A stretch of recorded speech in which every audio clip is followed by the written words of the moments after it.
Sometimes it's about saying, well, those strategies are made for people who don't struggle with working memory or who don't struggle with time blindness. And there's just this gap. It's almost impossible to communicate with people. And I think that part of what we do and, part of having this podcast is that there is a communication of saying these are the differences that we have.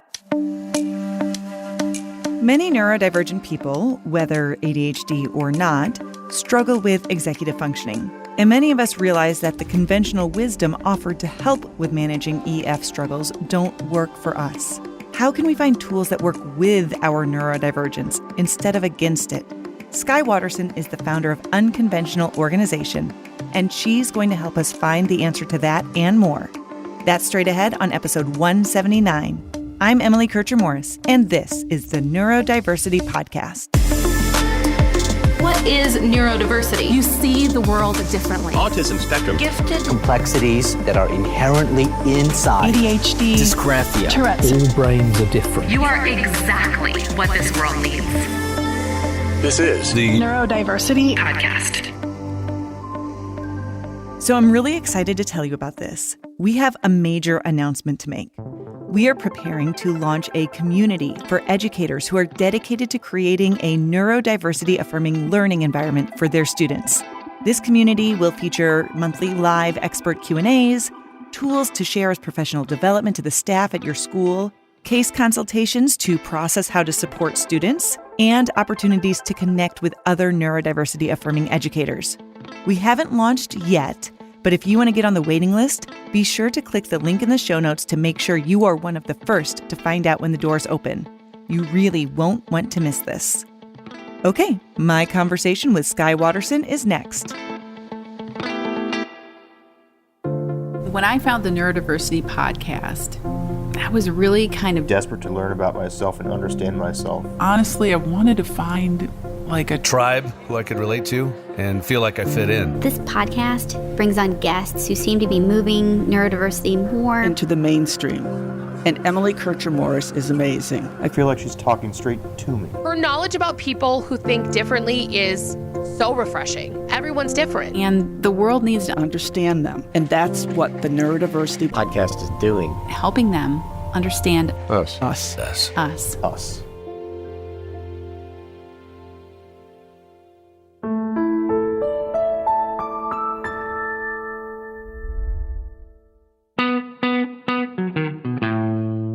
Today, I'm happy to welcome Skye Waterson to the podcast. Skye is an ADHD coach and the founder of Unconventional Organisation. Skye, welcome to the podcast. It's really wonderful to be here. Thanks, Emily. A lot of our listeners include people who have come to understand their own neurodivergence as an adult, whether that's through their child's diagnosis or perhaps through a realization that they just have come to about their own experiences and struggles. But it can be really difficult to wrap your head around that new understanding of yourself. So as someone who was diagnosed as an adult, I'm curious about what the signs were for you as someone who was obviously successful enough to be in a PhD program, but you ended up realizing you needed to seek out that diagnosis. I think that's a really great question. So for me, it was a knowledge that something was different. I think that took me through my academic career. I was one of those people who I was reasonably comfortable in academia. I did burn out a lot in terms of working a lot. I just assumed everyone else worked on weekends and evenings and we just didn't tell each other. That must be how it's going. And, when I graduated, it was in the middle of the recession. So the idea of trying to figure out how to, transition out of academia into something that I would enjoy and the process of that, I was like, it's not for me. So I just sort of kept going and collecting different degrees and postgraduate certificates and things, and sort of became somebody who was working in adult education, and I tutored for 8 years. But I always knew there was a bit of a ups and downs. Sometimes I would do really well and I did well enough. I figured out how to do well enough to get to a PhD program and get a scholarship and that kind of thing. But there was always a sense that there was something. Sometimes somebody would just be like, this writing is just really bad. Mm-hmm. This is just, it's not good. Or this would be really great. But then we're going to do basic maths as a starting point. And I would like tank the basic maths test, but like ace the really complicated programming test, which was more of a dyscalculia thing as it turned out. But I felt like maybe I should check to find out what was going on. I was starting my PhD. I really wanted to have all the support I needed. So I walked into the Inclusive Learning Center in our university with no idea at all. Just wandered in, just went, hey, maybe dyslexia. I think maybe some of my family members have it. And they were really lovely. And they took me through a battery of different tests. And it took, multiple days. And they said, look, maybe you have dyslexia, but we're very sure you probably have ADHD and you need to go get tested for that properly because that's going to be a factor in your life. And that was the first time I'd heard about ADHD outside of working with children, because I'd done, psychology papers on it, but not really with adults. We talk so much about masking and camouflaging, especially like in autism. Mm-hmm. But what I hear you saying is like that piece about, well, we all just work on weekends and in the evenings, but we just don't talk about it. And it's like those types of things, the masking of the executive functioning difficulties, it's a very real thing that people experience. And we don't always know what other people's actual experiences are because we don't always talk about them. Exactly. And that, for me, what had happened was I developed strategies, but I'd also developed a bunch of things that were completely unhelpful. So I'd sort of gone, okay, if I do this huge, complicated pile of work and planning, I can get this grade. That was kind of what I'd sort of gotten to. And it takes a lot of work, but I think this is just what everyone's doing because it's what I need to do. And it was only later on that I realized, okay, this bit was helpful for my executive functioning, but this bit was just something that I'd tacked on because it was, I don't know, something I did at the time. And so I didn't need to write this exact part all out by hand or whatever. So there was a lot of like feeling around in the dark, finding something that worked, and then bringing the whole pile of things into my life, regardless of which part was actually working. So just kind of trial and error. And then exactly, it sounds like adopting some, like you said, some strategies that really just weren't effective. Yeah. But it was just kind of like put tape on everything and just kind of, get it all to stick together just to get through Exactly. Yeah. Yeah. It's like building something with duct tape. You're like, I just have duct tape. I don't know what I'm even making. So it's the only tool I have. I agree. I think that that's interesting. And, it's also interesting just to think about how I tend to live in this very like small neurodiversity community bubble, but there are a lot of people out there who just don't have a really strong awareness of the struggle that neurodivergent people experience, especially those with ADHD. I know there's this one idea that people are going to grow out of ADHD as an adult, which I think is always a bit funny because I know, especially for me as a parent, like there are parts that are just harder even now. Yeah. But I'm wondering if there are some areas that you notice are really under-recognized or even misunderstood when it comes to ADHD and the general public. Well, I think it's interesting you bring up parents because for parents, I imagine this is less so. If they're looking at their kids, they're probably going to see this more. But for people in external circumstances, so teachers and workplace supervisors, that kind of thing, often it's the real focus on how it's externally affecting the environment. So, people notice ADHD when it's affecting, in my case, it was, my grades were being affected sometimes. That was the thing that I picked up on and that other people picked up on. In some other cases, it might be it's affecting your, how you're showing up to work, how you're handing things in.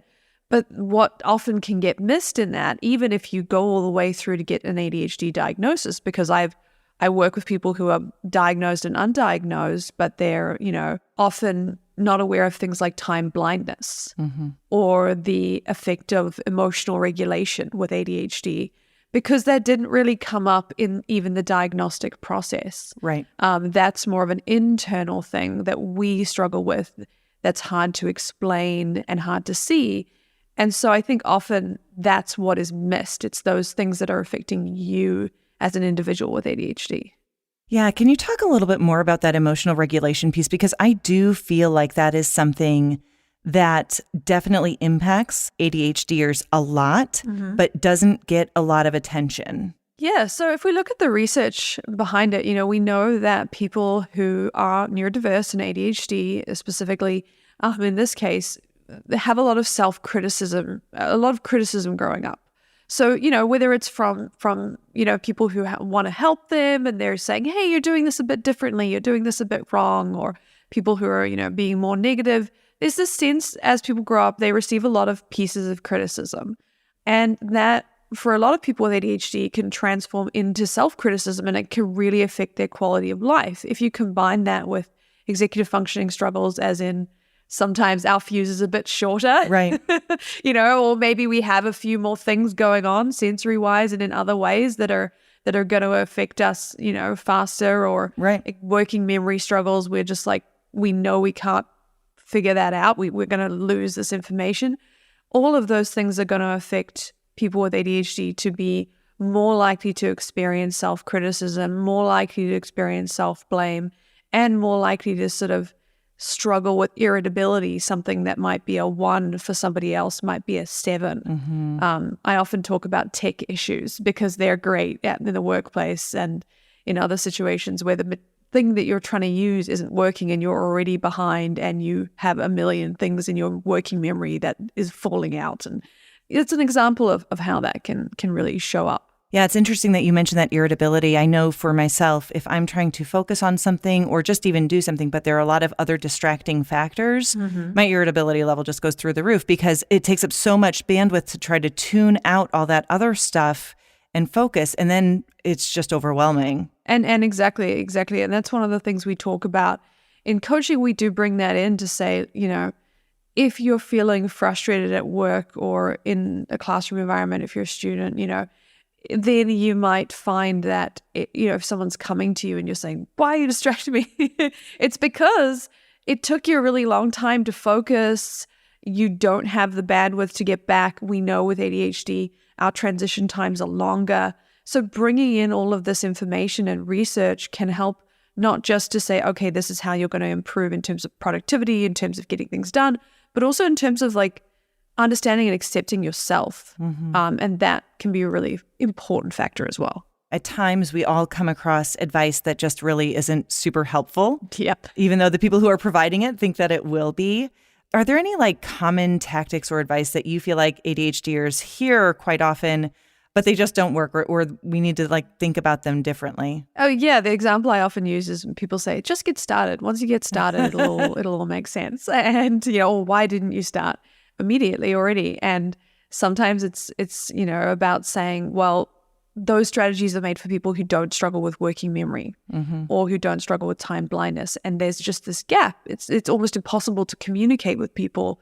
And I think that part of what we do, and part of having this podcast, is that there is a communication of saying, these are the differences that we have. So maybe if you have ADHD, it's good to take the first afternoon, I often recommend, and plan out, what are you doing? What's this project? What are all the subtasks for this project?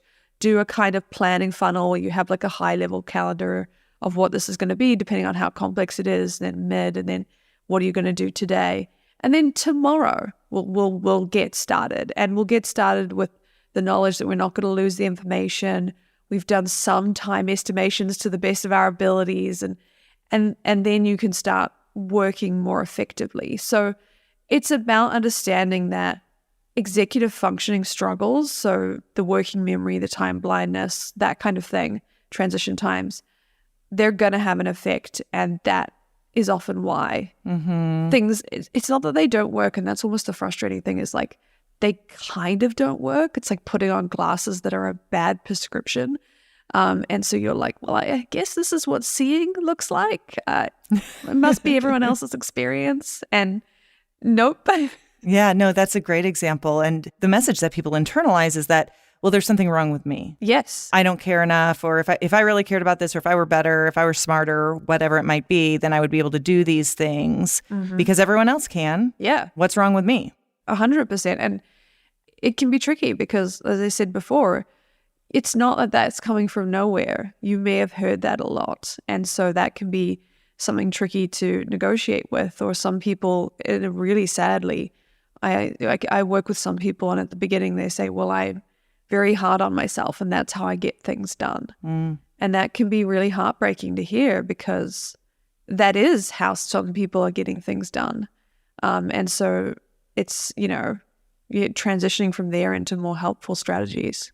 Not quite to the extreme of that piece, but it's kind of this odd situation. I know so many ADHDers or just people who struggle with executive functioning in general will say something like, well, I can't get started until the deadline is imminent. Yes. And, having that pressure of the deadline is the thing that's motivating. Mm-hmm. And so sometimes when I talk to some of my clients, I'd be curious to see what you think about this, but we just kind of go, okay, so how do we manage that to the point where you're either leaving the time or you're accounting for that in your process where it doesn't become super overwhelming. But if that's something that is motivating to you, how can we use that to your benefit as opposed to just trying to work against it always? Yeah, it's a really interesting one. I've actually recently worked with a client on this, and it's been an interesting journey. One of the things that I tend to start with is, again, let's just plan this project out. Mm-hmm. Maybe it doesn't take that long and that's why you're doing it right at the end, and that completely makes sense. Maybe it does. Let's just see. So we go through what are the subtasks of this. And so, I often work with academics, so they have papers that they need to write, that kind of thing. What are the subtasks of this? What are the timelines of this? And we try and get as specific as possible about, how long do you think this is going to take? How long has this taken in the past? And then we kind of have a little bit of a map, and I often put it on even a basic calendar system. We use something like Miro, so we can both, see it. And at that point, there starts to be the sense of, oh, that's interesting. This project, if I started next Wednesday, would be done by the time it's due. It's just that I didn't see all of those subtasks and I was time blind to how long everything was going to take, which makes so much sense. So sometimes it is about, or sometimes there's anxiety and other things, and we'll talk about that as well. But sometimes it's just that it didn't occur to us, and this has happened to me so many times, that this thing that I needed to do actually had these 5 hidden steps in it. And that's totally normal with ADHD. I like that framework or that term, hidden steps. Yeah. That might actually be a really good term that people could use, especially I'm thinking about, parents with kids or teachers, because it seems sometimes obvious, like we think we know all of the things that are going to go into it. It's like, well, I'm just going to do the thing. But you do have to look into it a little bit more to really assess. Yeah. Like, what are all of the pieces that go into this? Yeah, this is a great one to do with kids. If you have a kid who's got something, because you're saying, and I often say, put some TV on in the background. Like, this is not a stressful process. We're just getting a big piece of paper if you're working with kids, and we're saying like, okay, I have to do this thing. What are all the hidden steps of that? I'm drawing it in like nice colors, and I'm watching Bluey. That's my son is one, so that's what we're watching right now. And then we're going, oh, that's really interesting. We're just looking at it. We don't have to start. There's no pressure, and that can sometimes help people just get the dopamine that they needed for the task that they just didn't have, because they didn't have any idea that this task actually involved this many steps. There are so many pieces. And this is kind of where I think it does get back into some trial and error. Like, as much as we would like to eliminate that, there's an experimentation for sure. Yeah. But I know for me, okay, so when I'm writing specifically, sometimes I'll get stuck. And I don't know what it is. I'm trying to put something in words, and the words just aren't coming in a way that feels like it's making sense. I've been there. And so it's like, so I might kind of like write down, like I'll put a couple of bullet points down, but then I walk away from it, and just having that distance, like whatever's going on in my brain, whether I'm thinking about it consciously or not, but it's like, it's kind of still processing. And usually once I go back to it, it just kind of all comes together. But it's interesting how just that process of looking at the framework a little bit more can help initiate the process, but if you keep trying to spin your wheels and get something done and it's not working, you're just going to feel frustrated. Writing is an interesting one, because it's, if you want to talk about things that are neurodiverse and neurotypical, I'm not sure if you've ever gotten the feedback, well, you should just write for 30 minutes a day. But I talk about it a lot with writer clients, because it's a hard one to pass, but it's so normal. But yeah, you're right. Like, doing something, trying to do it badly, especially if you're writing, like, I'm just going to write really badly for a little bit. Maybe I'm going to write really badly with like a podcast on, and I'm just going to read it later.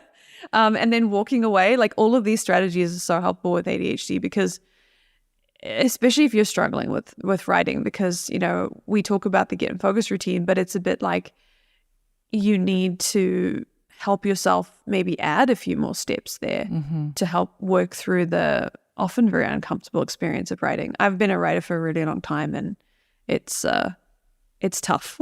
It is. It is. So we're kind of brainstorming a few things, but I'm wondering, what are some other ideas that you've found really helpful, like consistently, that are, common areas of executive functioning difficulties that can be implemented? Some things that you feel like it resonates with people, they get results with it. Yeah. So I think the things that are really helpful for clients, and honestly for myself as well, I'm always like, oh yeah, I need to tighten this up, is the get and focus routine and the morning routine and the evening routine. So we have a few routines and we have a few systems. So basically, often when people come to us, they want to figure out how to get work done. That's often why people are coming. And they also want to figure out how to have really solid routines that are going to help them start their day. Usually is the very first one that we do. And those are kind of the pieces that we build. So yeah, I'm not sure which one do you think is going to be most helpful to talk about? I know you talked about the one about helping just focus. Do you want to talk about that one a little bit?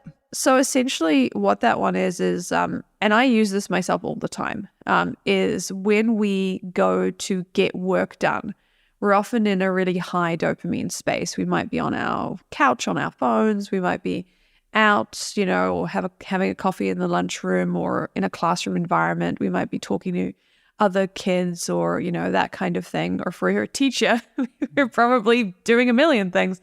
And so we need to focus, and often that means going into a more low dopamine state. And that jump between those two spaces can be really uncomfortable. Almost, I've had people describe it to me as like physically uncomfortable. And so what we talk about with the get and focus routine is just adding in some steps. You can see adding in steps is kind of a thing we do a lot.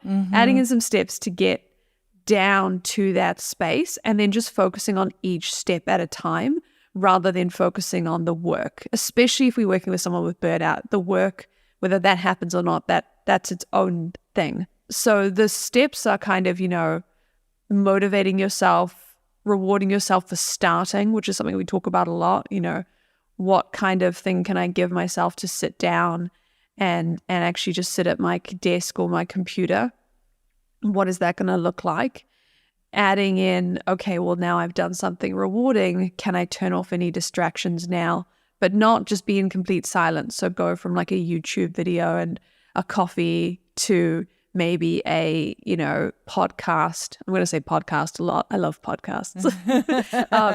And at that point, again, let's add that working memory piece in. Let's write down what are the steps of what I want to get done right now on just a little piece of paper. I have pieces of paper around all the time myself. Everywhere. Yeah. And then from there, let's just open the application or take out the piece of paper or whatever it is we need to do, and let's just tinker around with it. And that kind of helps with some of that anxiety. I'm just going to write a title. I'm just going to look at what I did last time. I'm just going to put some bullet points. And then from there, you're already here. There's already no distractions. You know what you're doing.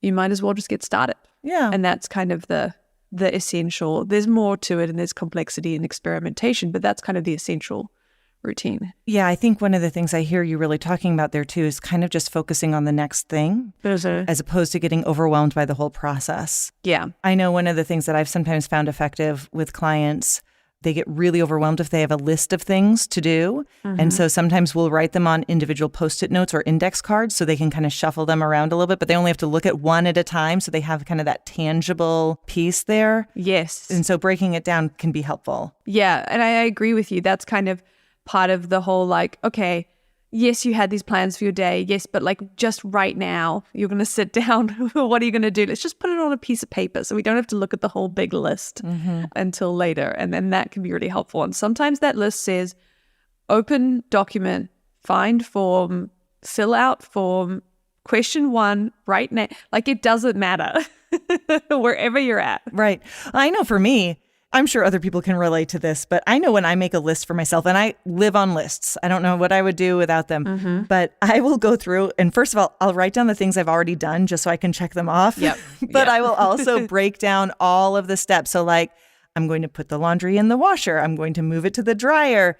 But it kind of just helps to like, I guess maybe keep me on track a little bit, but also reminding me that I am making progress even if I'm not at that finish line yet. Exactly. And I think it's good to think about, we often talk about planning in stages, the planning funnel. So it's like, yes, I have my like high level calendar of like what I want to do this month. Then I have my task list and maybe my like not now. We call them like not now because if we want to do everything now, tasks might go somewhere I don't see and I just check them once a month or once a week. And then, okay, what are we going to do today? And that might be a Post-it note or something like that. So thinking about it in those levels can help you avoid having the overwhelm that you mentioned before and can help you kind of be really specific with those lists, which is so good on a low executive functioning day when and this is the irritability part as well. If somebody comes in and you had your own step 2 and you didn't write it down, now you don't remember where you are. I don't know if you've heard this, but I know sometimes I have clients who are, well, because I work more with kids and teens, a lot of them are there because their parents are encouraging them to be there, but they don't always have great self-awareness of things. And so I think that sometimes that can be a little bit of a hurdle that we have to overcome. But sometimes they're just super resistant. And they're like, routines don't work for me. Yeah. What are your thoughts about that, either belief or how to help people through that? Generally speaking, and, we work with adults, but I have worked with, very young adults. So that's kind of my experience in that. It's kind of meeting people where they're at. So if they say routines don't work for me, often I go, okay, cool. Well, that's fine. We won't do a routine. But what do you do? What do you do on a daily basis? Like, do you brush your teeth? Sometimes the answer is no, and that's what we're talking about. That goes for adults as well. What are you doing? And kind of going, okay, well, could we add something to that and make it like a little ritual rather than a routine?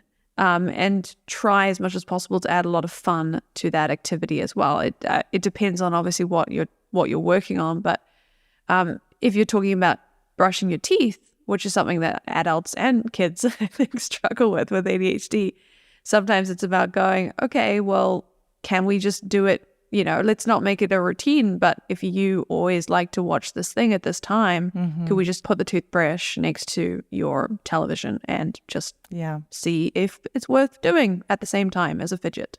Trying to think of different ways of doing it.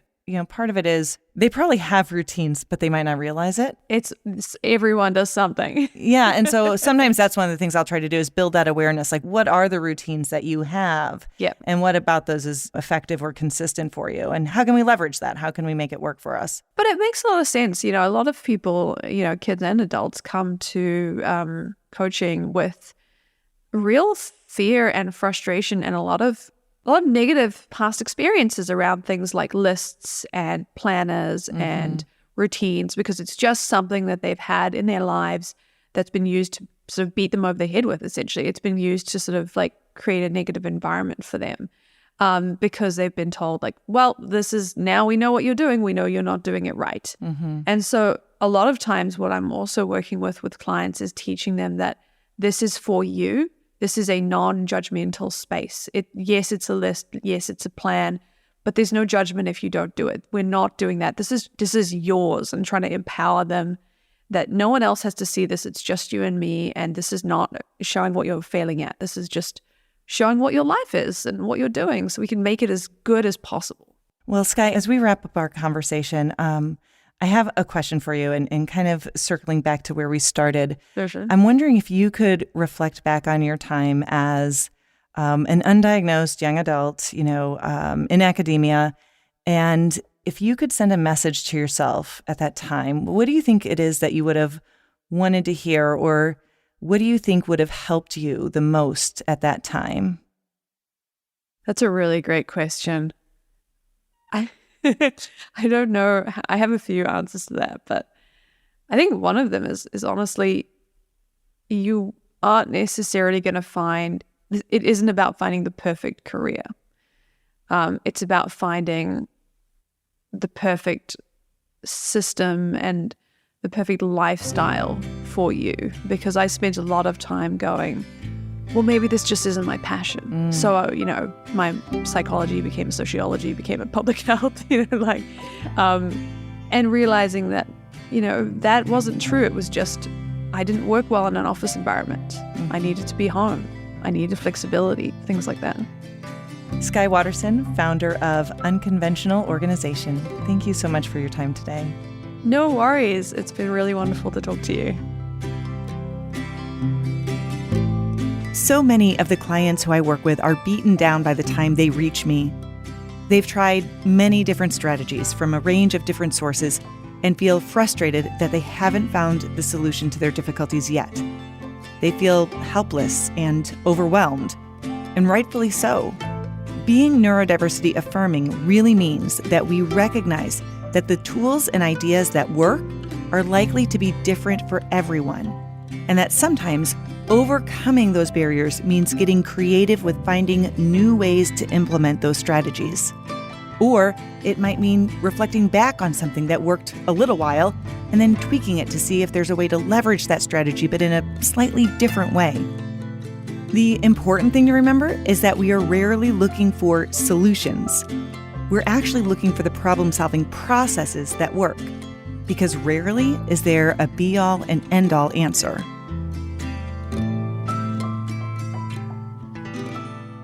I'm Emily Kircher-Morris. I'll see you next time on the Neurodiversity Podcast.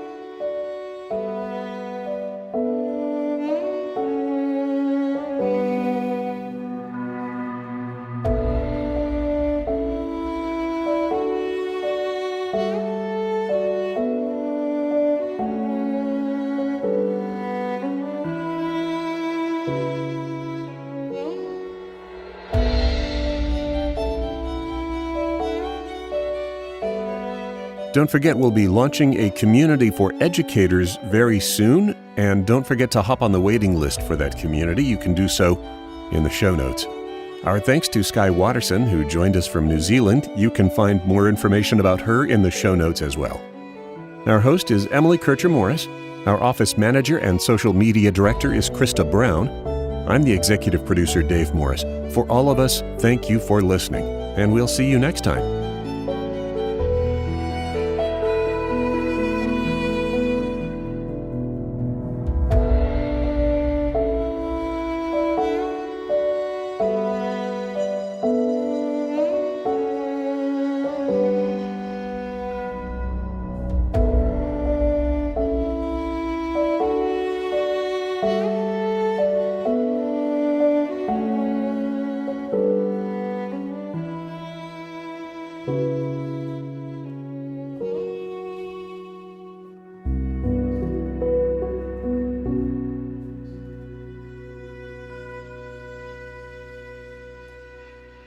This is a service of the Neurodiversity Alliance,